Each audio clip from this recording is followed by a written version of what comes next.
Welcome to the deep dive. We've got a really interesting set of excerpts today from Shift, Saga, Book 2. Oh, yeah? It's giving us some serious sci-fi vibes, wouldn't you say? Yeah, definitely. A little bit of political scheming, mysterious tech, hints of a world gone wrong. Right. Seems like there's a lot to unpack here. Absolutely. Are you ready to jump in? I am. Let's do it. Okay, so first things first, the setting.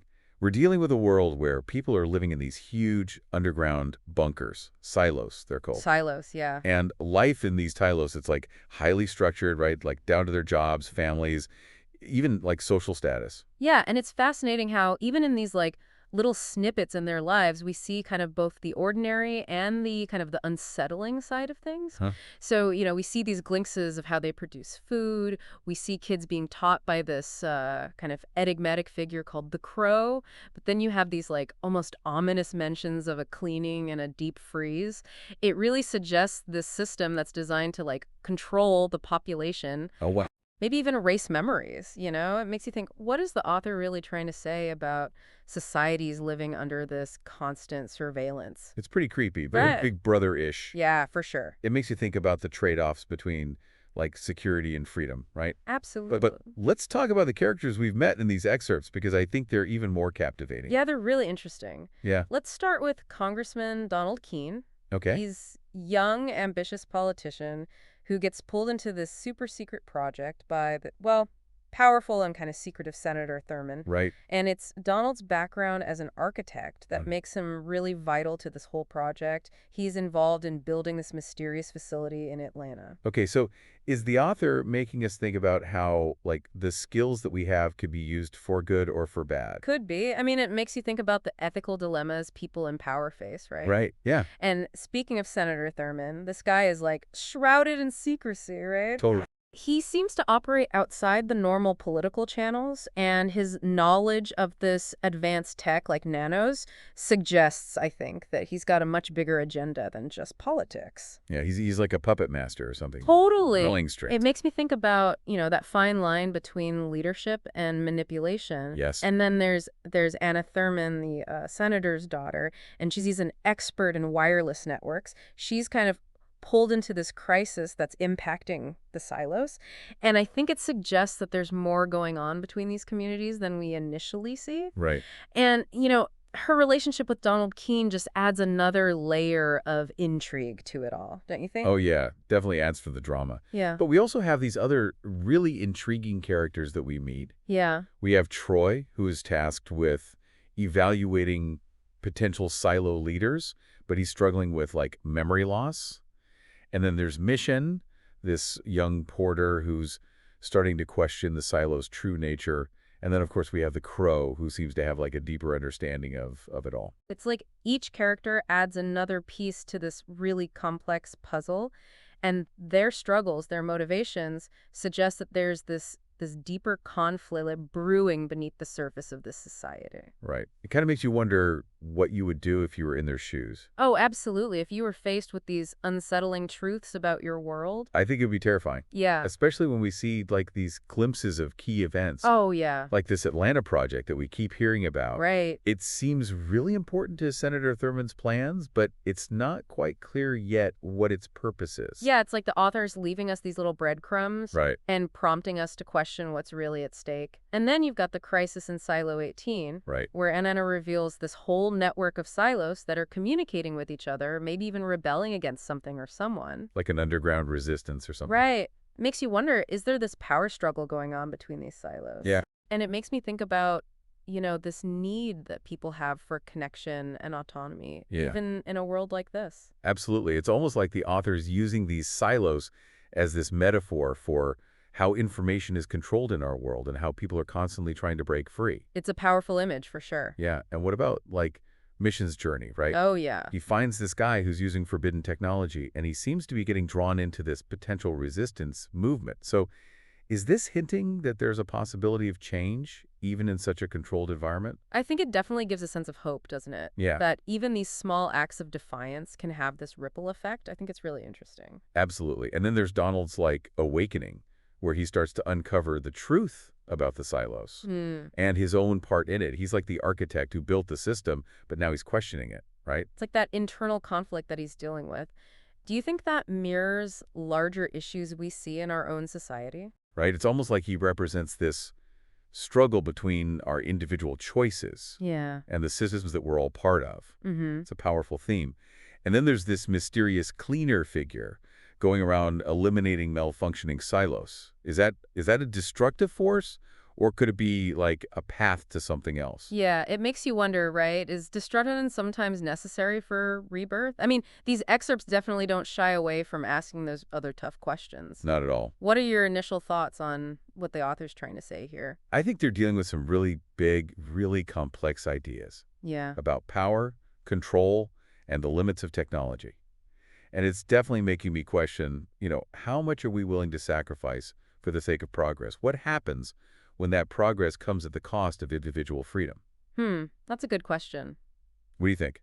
It's interesting you bring up that whole progress thing Mm, because these excerpts really make us think about the role of technology. right. It sustains life inside the silos. Uh-huh. But there are these hints that it's also used for surveillance and control. It's Yeah, like a double-edged sword, right? definitely. And one example that really stuck with me was this whole thing about the nanos. Oh, right. We still don't really know what they are, Yeah. but Senator Thurmond seems to have this deep understanding of them, Mm-hmm. and he keeps hinting at, like, a potential danger. Oh, yeah. What do you make of that?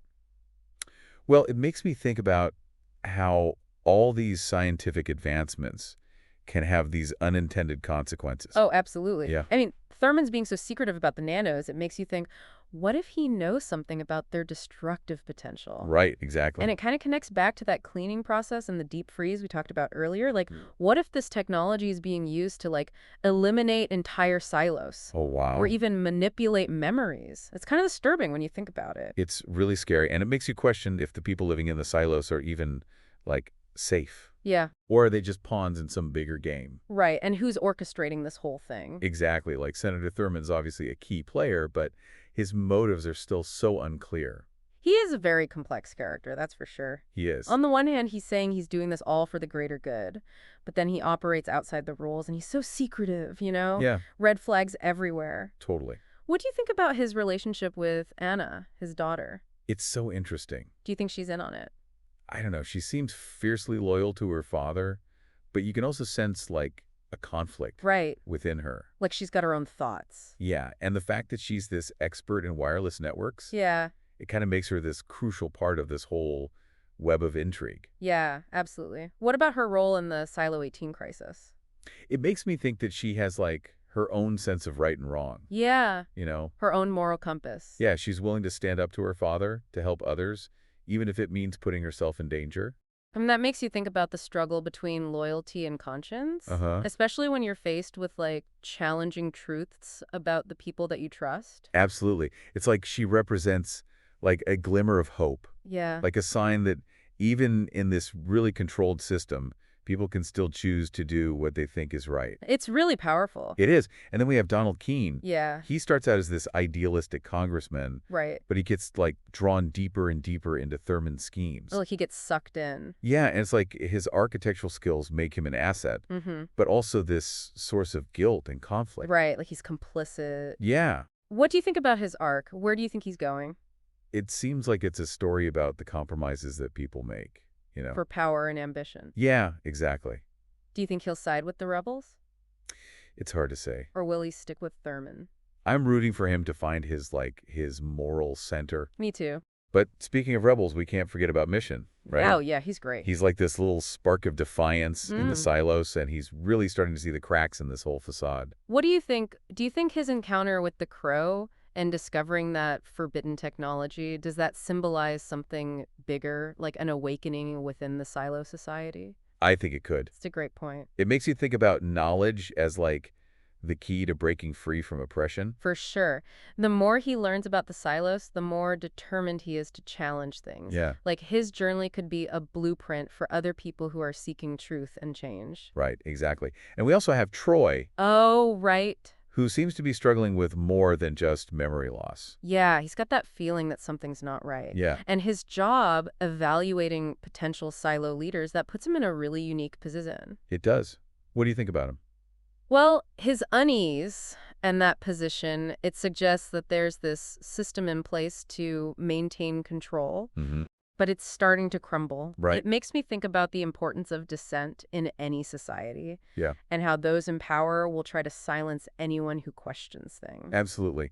And it's like the author is showing us that power is always going to be challenged in some way, Oh, yeah. and that the truth has a way of coming out no matter how hard people try to suppress it. I like that. And this theme of manipulating information and memory, that really stood out to me. You too. We see characters like Troy and Charlotte struggling with memory loss, and it's kind of implied that it might be deliberate. Right. It's a chilling thought, isn't it? It's terrifying. Imagine living in a world where the people in power control not only what you know, but also what you remember. I mean, if you can control people's memories, Mm-hmm. you're essentially controlling their perception of reality. Right, and if you can control reality, Yeah, you can control everything. you can. It really makes you think about free willing, doesn't it? It does, and it's not just individual memories. Right. Like, we see how the wall screens in the silos, they present this really limited view of the outside world. Yeah, totally. And there are hints that people's access to information and records is restricted. So what are they hiding? It feels like they're trying to keep people in the dark to maintain control, Definitely. but characters like Mission and Donald, they're starting to see through it. They are. Their curiosity, their willingness to question things. It's a good thing. It is. It's like a direct challenge to that control. It is. It's like their actions are saying that the truth has a way of coming out, Exactly. no matter how hard people try to bury it. Right. So what do you think? Is change on the horizon? I definitely feel this tension, this anticipation, like this whole system that the silos are built on. It feels like it's starting to unravel. Uh-huh. But the question is, what will come next? Right. What kind of future are these people facing? That's the big question. And it's a real cliffhanger. It is. But before we get to that, I want to go back to something you mentioned earlier. Okay. This whole idea that these excerpts are kind of like a mirror to our own society. Mm-hmm. What do you think the author is trying to say about our relationship with technology, with information, with control? It really is fascinating to think about how these excerpts kind of make us question our own world, especially our relationship with technology. But before we go too deep into that, I want to get back to the story itself. We're talking about how information and memories are manipulated in the silos. And I think this revelation of the pack that Senator Thurman keeps mentioning, that really takes it to a whole other level. It's not just a political agreement, right? No, it's much bigger than that. It's like way more unsettling. Exactly. And the excerpts kind of gradually reveal what this pact really means. Right. And it turns out it was this decision that was made by a select few, including Thurman and the scientist who created the nanos, Erskine. And this decision wasn't about governing the silos, right? No. It was about something much, much more radical. Basically hitting pause on the present Yeah, like freezing time. and fast forwarding to the future. It's And mind-blowing. it really is. So it's like they believed the world was too far gone, Mm-hmm. that the nanotech had unleashed all these forces they couldn't control, so they decided to put humanity into this kind of suspended animation, Yeah, like a timeout. hoping that time would heal the planet and they could start fresh. What do you think? Ethically, could they make that decision for everybody? That's a huge ethical dilemma. Yeah. Like, who gets to decide the fate of the entire human race? Exactly. And what gives them that right? Right, and as we see in the excerpts, things didn't exactly go according to plan. Oh, definitely not. The silos were supposed to be temporary, but then something went wrong. Right. Some malfunction, others got way too overcrowded. And people are starting to realize they've been lied to about, like, what their world really is. The truth is starting to come out. And then there's this whole thing with the cleaner, Oh, right. going around eliminating silos. Yeah, the ones that are deemed a problem. Yeah, is this part of the original plan, or has it gone rogue?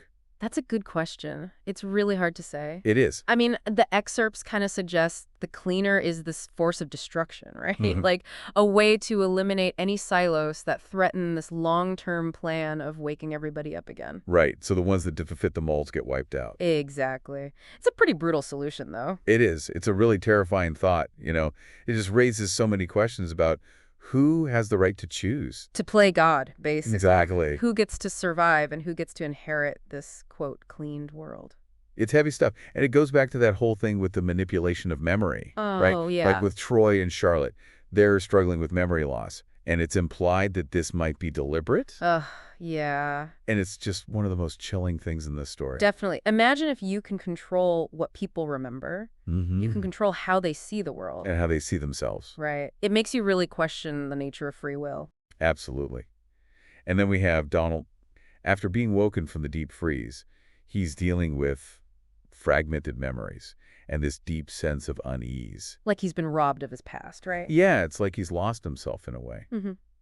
What do you think? Is this a commentary on how much our memories of shape who we are? Maybe. It seems like it's definitely exploring that. It's a great point. Like, without our memories, without our past, are we still really ourselves? Right. And what does that mean for a society to have their whole collective memory tampered with? Yeah, it makes you think. It does. And what about Senator Thurmond? I mean, he believes he's doing the right thing, but his actions are, Yeah, he's got this God complex. ruthless and self-serving. Totally.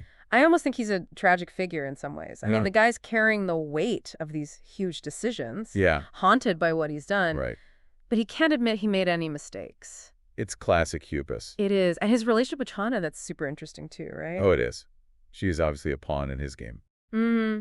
But you can see she could challenge him. Like she's got the potential to break free. Right, It exactly. reflects that whole tension between control and freedom. Yeah, which runs through the whole story. It does. And speaking of freedom, you've got characters like Mimirin and Rodney who are like a glimmer of hope. Yeah, they're definitely the ones you root for. They are They're the ones who are actually seeking the truth, even if it's dangerous. risking it all. And that ending, Oh my gosh. what a cliffhanger. I know. Donald confronting Thurman like that. He could bring the whole plan crashing down. He could. So is he going to stay loyal to Thurman and the plan? Or will he side with the people fighting for the truth? Big decision. And then there's that final image of Solo Oh, yeah. alone in his silo, and he seems like contempt even though the water's rising and he's surrounded by ghosts from the past. I found that really interesting. Yeah, me too. Like it's like this totally different perspective on survival. Yeah, Maybe when things are that messed up, finding a sense of peace, of acceptance, is its own form of resistance. it's a good point. It's a really thought-provoking ending to these excerpts. They really get you thinking. What do you think? What's the most important thing we can take away from this glimpse into Shift, Silo Saga? I think for me, it's this reminder that even in a world that's totally reshaped by technology, Uh-huh. controlled by these powerful people, the human spirit is still there. The desire for knowledge, the fight for freedom. The search for meaning. Yeah, all that. That's who we are. And it can't be easily snuffed out. I agree. It's a glimpse into a future that feels both familiar and strange. A future where technology has saved us and enslaved us. Yeah. But in the end, it's a story about choices. Mm-hmm. The stories we tell ourselves. Yeah. And the power of hope. It stays with you, that's for sure. I think people will be talking about this book for a long time. I think so too. Well, thanks for diving deep with us today. It's been fun. And to everyone listening, we'd love to hear what you think about Shift, Silo Saga. What resonated with you? Keep exploring, keep questioning, and keep diving deep. We'll see you next time.